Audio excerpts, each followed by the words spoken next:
What's up, everybody? How you Hi. Doing? Hi. Good. How we feeling today? Tired. That's all right. That's all right. Sorry. That's all right. That's all right. Well, thank you for coming. It's a great way to end the day, right? We're gonna end it with some laughter. Hopefully, everyone is, ready to laugh, ready to have a good time, because that's what we're all about here. Short disclaimer. The jokes that I'm going to say tonight, solely for entertainment purposes only, not meant to offend anyone. Hopefully you can find some humor in them. There's no reflection. These are Nurse Week jokes, so they're not necessarily a reflection of how I feel about nursing or the job as a whole. It's just meant to make you laugh.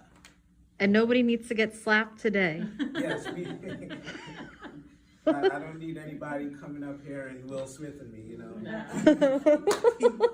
keep my name out your mouth. No, we don't need any of that today. So, now that I got all the legal and disclaimer stuff out of the way, now we can get started. All right, so, allow me to introduce myself. My name is Craig, and I'm a nurse, and I'm also male. Now, like all nurses, you had to go to nursing school. When I went to nursing school, that was about 7 years ago. I went to nursing school, and male nurses, it wasn't as widely accepted, I should say, as it is now. When I first told my friends that I wanted to go to nursing school, the first question I usually got was, well, are you gay? I'm like, no. Why would that be the first question that you ask? No, I'm not gay, I just want to be a nurse, make a difference. And once they got past that phase, then the second step usually was, well, oh, that's cool. That's awesome, because as a guy, you get to be around a bunch of females all day, and that's freaking awesome. I wish I could do that. I'm like, first of all, females don't want to even be around females all day. So I don't know what would make you think that is so glamorous. Now, let me tell you, 90% of the calls I get as a male nurse is either to help lift an overweight patient or to fix the TV. That is most of the calls for help that I get. I play the role of backup IT at night. It's just what I do. But I do love my job, however. But the stereotypes of being a male nurse, it became evident very early on, even early on as nursing school.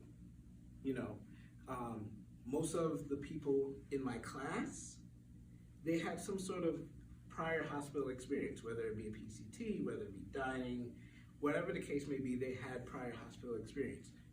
I did. And my nursing instructor preyed on that, okay? She took full advantage of that. I remember my first clinical in a long-term care facility, first day of clinicals, she runs up to me in a panic. I put those in quotation marks, I you see why. She comes up to me in a panic and she's like, oh, Craig, would you like to come and help this other student with a cold brown? I'm like, oh, sweet, a cold brown. Thinking now, like I said before, I haven't had any prior hospital experience, so all I heard in my mind was cold. Okay, so I'm getting ready to go, like, this is gonna be so cool. I'm gonna go run, I'm gonna do chest compression, I'm about to go save a life here. Now I can put my CPR training to use. So I go to the room with me and this other nursing student, and I get in there, and it's an overweight old guy, literally covered from head to toe in poop. And then that's when it hit me. Then she said cold brown. You know, I was panicking, looking on my badge, like, wait, what does cold brown mean? And then I get it, like, oh, the guy literally just pooped all over himself. And of course, I would get stuck in the room with this girl that's like 5'10", skinny. So she's not going to be the one holding. I'm going to be the one holding, doing a turn while she wipes, obviously. And I don't know if you notice about me, but I'm short. And when you work with someone tall, they have this habit of raising the bed to their shoulder height. Not mine, but their shoulder height. So I am literally holding the guy like this, right? While she's wiping. His poopy groin is in my unmasked face, because this was pre-COVID. And it was a lot of poop, so I was pretty much holding the guy like this for about 20 minutes. I walked out the room like this because literally I couldn't put my arm down. And yeah, I went up to my instructor and I said, "You did that on purpose, didn't you?" She was like, "Yep, sure did. Did you have fun?" I was like, "Yeah, that was an asshole move." And she's like, "Yeah, I know." We had that relationship where we talked to each other like that. It was, you know, wasn't being rude. That's just the kind of relationship that we had. Love her to death, but she was a dick. Wait. That is her name, so I do not get her to school. I'll ask you later. Yeah.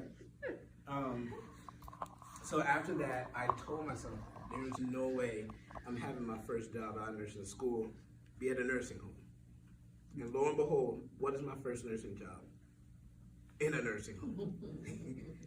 So to work in a nursing home, you kind of have to have a certain sense of humor and be a little cynical, a little crazy.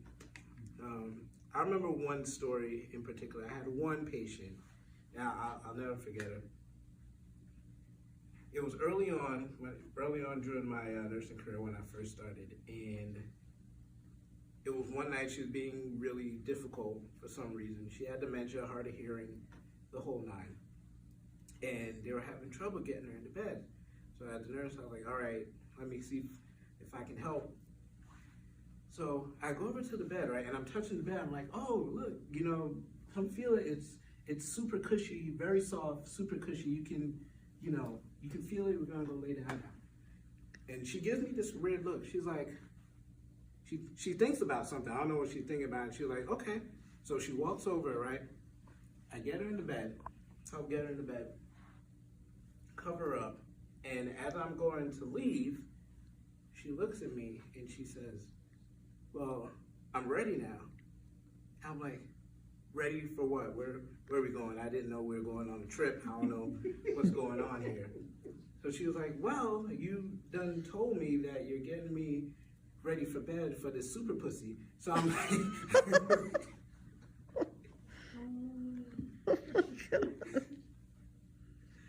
so I'm like, no, that is not what I said. I said the bed was super cushy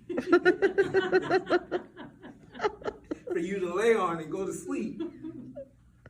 And for the next 3 weeks, my coworkers would not let me live that down. That was a very interesting talk with my nursing director the next morning. Man, the family gave me a nice fruitcake for Christmas, so they felt bad. It comes with the job, you know, but it was time for me to move on. And the next logical step, you know, from working with the elderly, work with kids, you know, opposite end of the spectrum. But it did take some getting used to the adjustment of culture, because I went from a place where there were no Filipinos to a place where the majority of the staff is Filipino. And I love them to death. I really do. They're some of the nicest people, but they'll make you feel like crap in the nicest way possible. I was on orientation.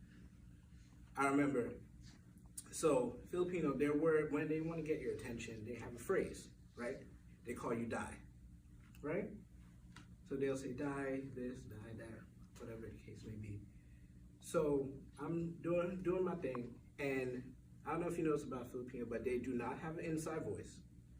So my preceptor right next to me yelled out, die! So me, I'm scared, I hit the floor, because where I'm from, somebody yells at you, die. You think someone's coming to get you. So she was like, it's okay, it's okay. And then she looks at me, she just taps me on the shoulder, gives me a pin, said, we don't do that here. And then just walks away. I don't know if I was in trouble or what the case may be, but after that, it was a struggle to just be accepted. You know, this is a new job, you're learning the ways of the culture, whatever the case may be. And I can tell you the moment that I got accepted by them into their culture. I remember it very, very vividly. Okay, so it was probably, let me think, it was probably my second or third time getting floated upstairs after I was off orientation. And I was just sitting down to chart, getting ready to chart, hating my life because the baby just threw up on me, threw up her NG tube, went to change her, pooped all over me. It was a fun time. So I had vomit and poop all over my scrub, but it was baby vomit. It wasn't teenage vomit. So I guess it's better, right? So I'm there, I'm doing my thing, I'm charting, and then the Filipino elder, I'm not gonna say who it was at the time, but she came up, the elder came up to me, and all she said was 2 words. She was like, die, come. I was like, oh, shit, I'm in trouble. What did I do? Because it was only my second or third time. I didn't know what was going on, and I felt that I messed up somehow. So I walked with her, and she took me to the Filipino Mafia meeting place, AKA the 3rd floor break room. And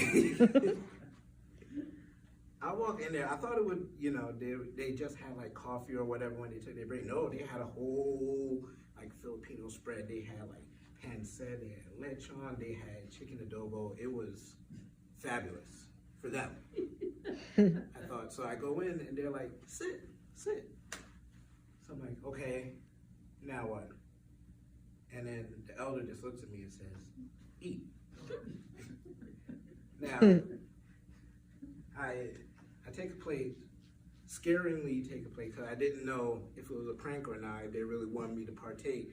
So I did, I ate, I got through the whole plate, and I was full, it was good. I was full, and then the elder was like, okay, you have to eat some more. I'm like, well, no, I'm good, I'm full, I can't eat anymore. But it was good though, thank you. And then she gives me this glare, and like I said, eat. Now, in Filipino culture, it is like a sin to turn down food if they offer it to you. So I was like, all right, I'm eat. I don't want to end up missing tomorrow, so I'm gonna eat.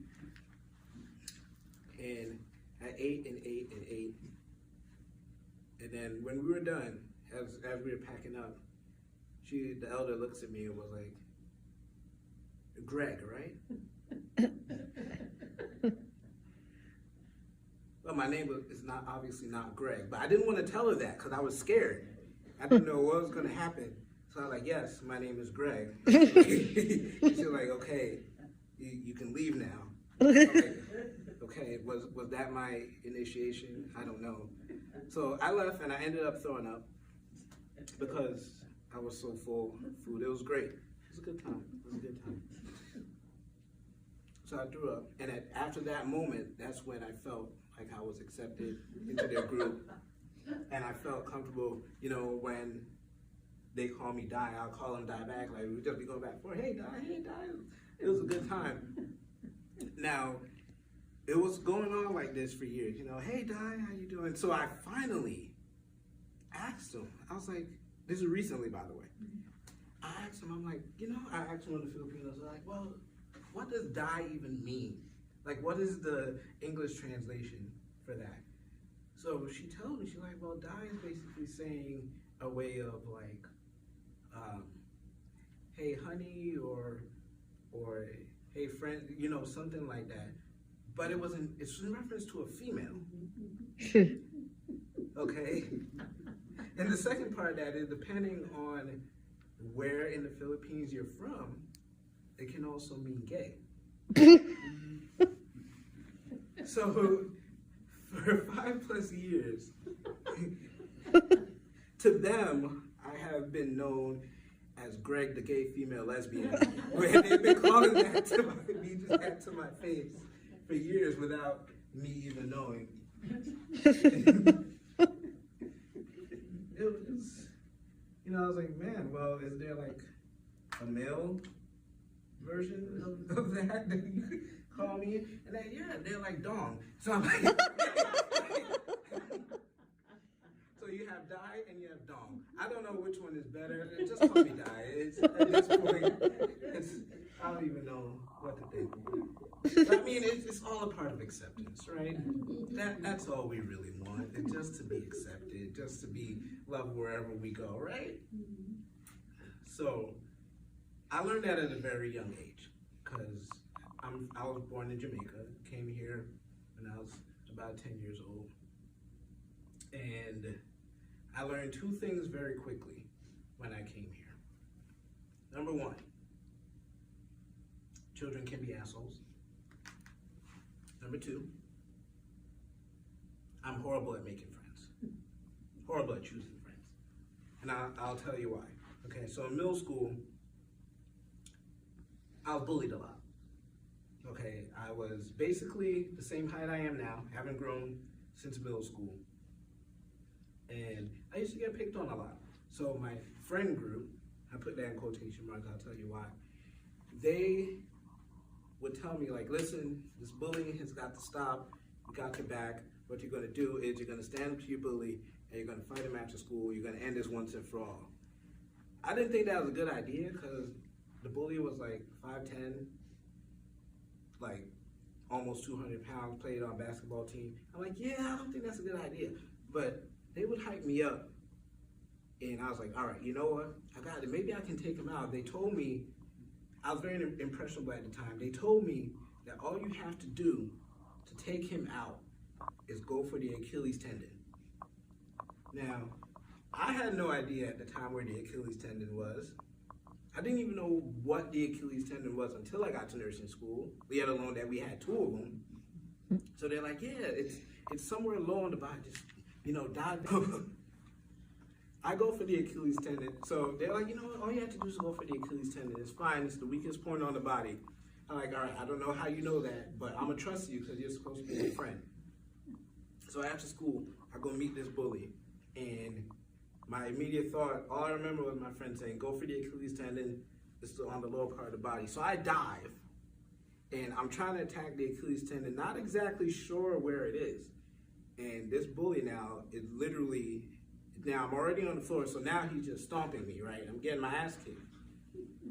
And instead of my friends coming to help me, they're like, dude, Achilles tendon. They just kept yelling, Achilles tendon, that's all you gotta do, Achilles tendon. So I'm like, well, shit, wouldn't you think, you see me getting my ass kicked, wouldn't it be better if you come in and help me rather than just yell Achilles tendon the whole time? So after the fight, I asked him, I'm like, yo, you kept on yelling Achilles tendon, where the hell is the Achilles tendon? And they was like, oh, I don't know, I heard it on TV once and it sounded good. I'm like, you son of a bitch. Can't believe you guys set me up for failure.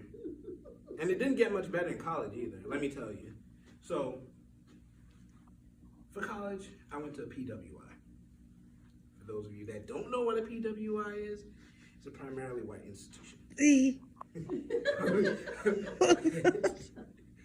And at this point, there was maybe about 5 of us.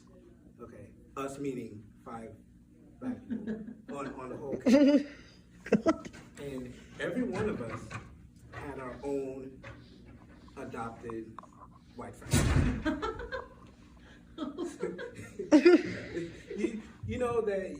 We were that group. They take us on into their group so that they can validate their use of the N-word. That's what we were. Okay, we were like the token black folk. Okay, we each had our own adopted white friend group. It was funny because, sometimes we all end up going to the cafeteria at the same time, and we'll be with our groups and we'll spot each other from across the way. It's like being in a Cracker Barrel. You see another one, and you're like, hey, how's it going? But you didn't want to make it too obvious that you saw each other, so you just gave a little head nod, like, what's up? And then you kept it moving. So one day, my adopted white friends, they had a brilliant idea. They come up to me and they was like, hey, listen, I know you're hanging out with us, and I want to make you feel included in the group, and I want to include you. I want to include your culture in our group. I want you to feel accepted. Again, accepted. That's all I really want. So I'm like, okay, cool. What do you have in mind? No, this was after a night of drinking. And they're like, oh, well, what do you have in mind? They're like, well, let's go get some fried chicken. So, so they had the brilliant idea. We'll Google the best fried chicken spot. And the best that they came up was Church's Chicken.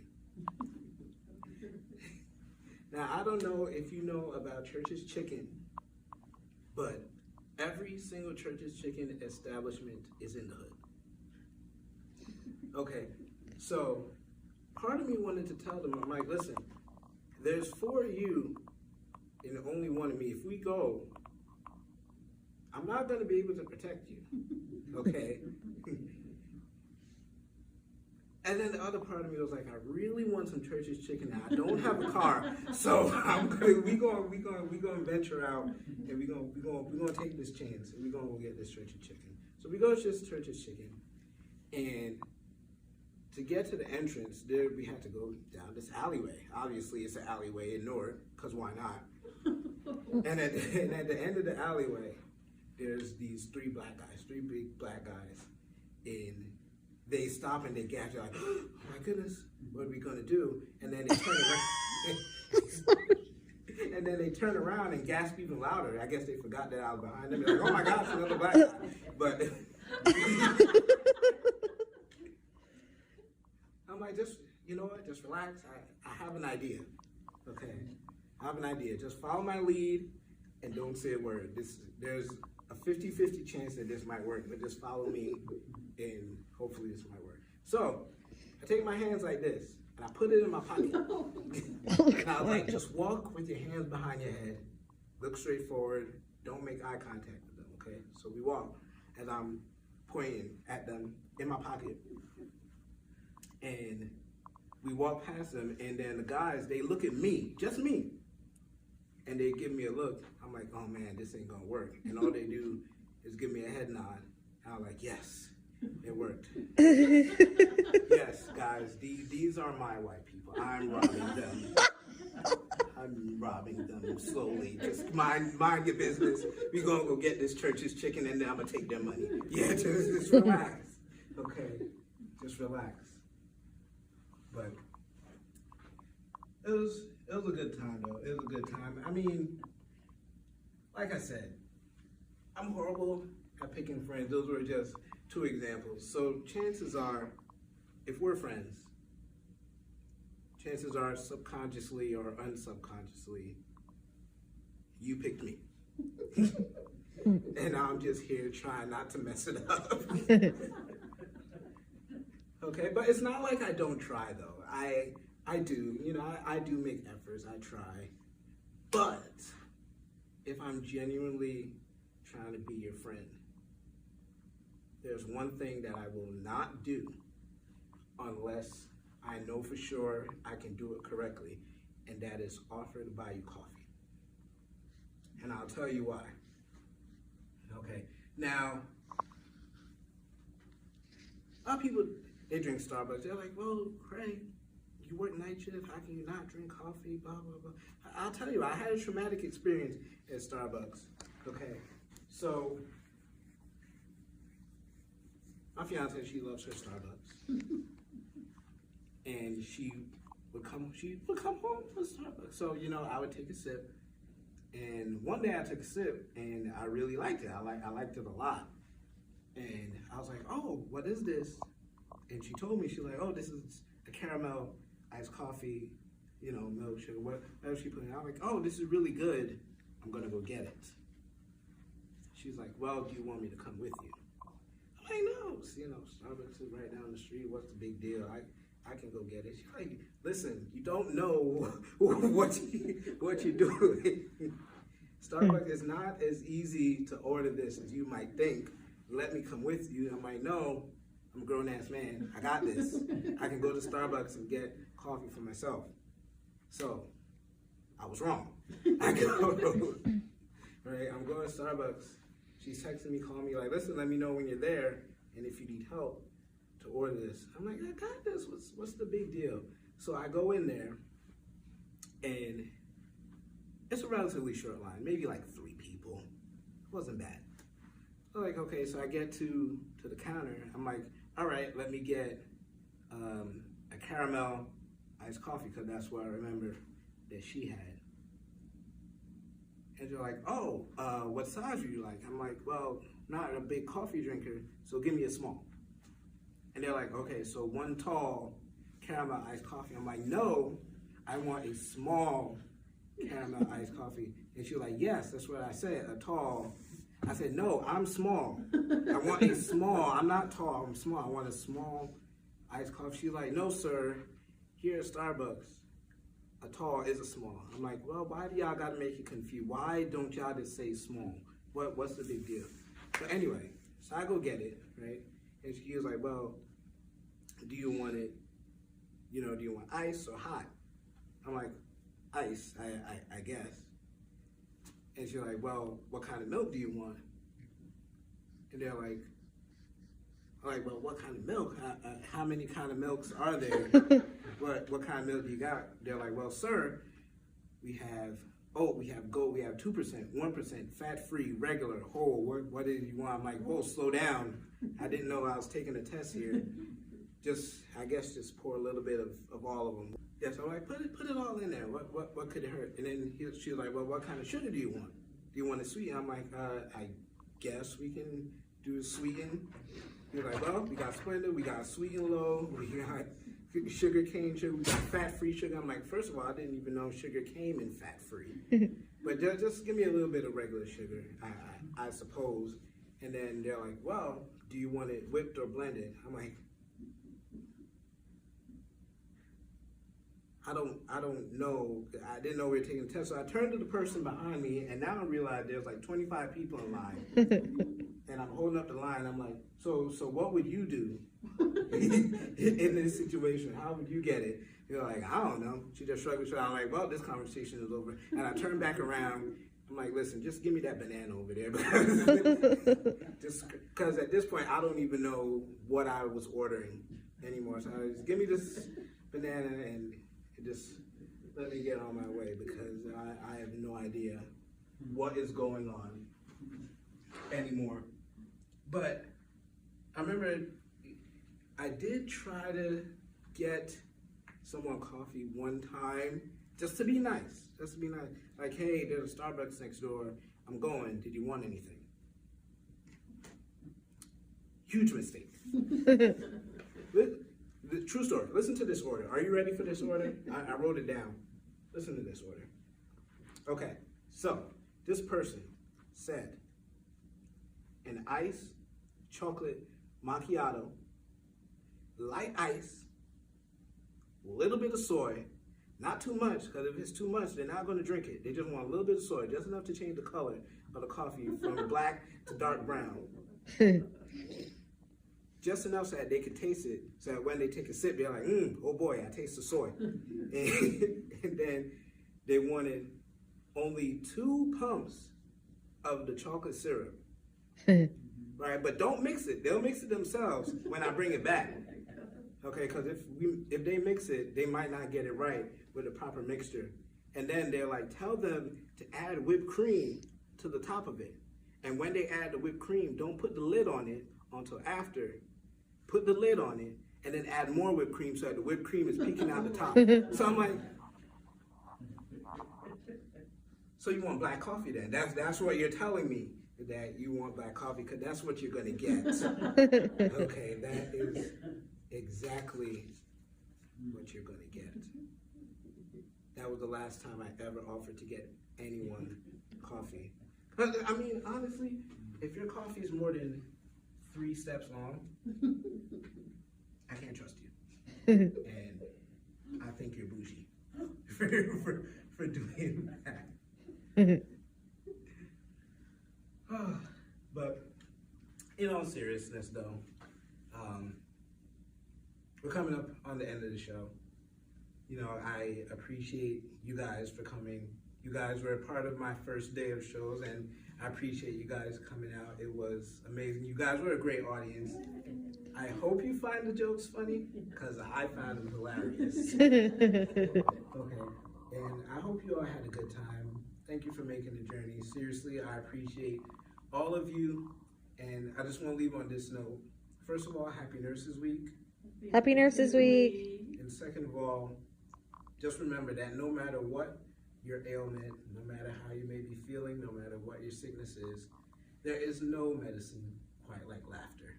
I appreciate you guys. Woohoo! Thank you. Yay!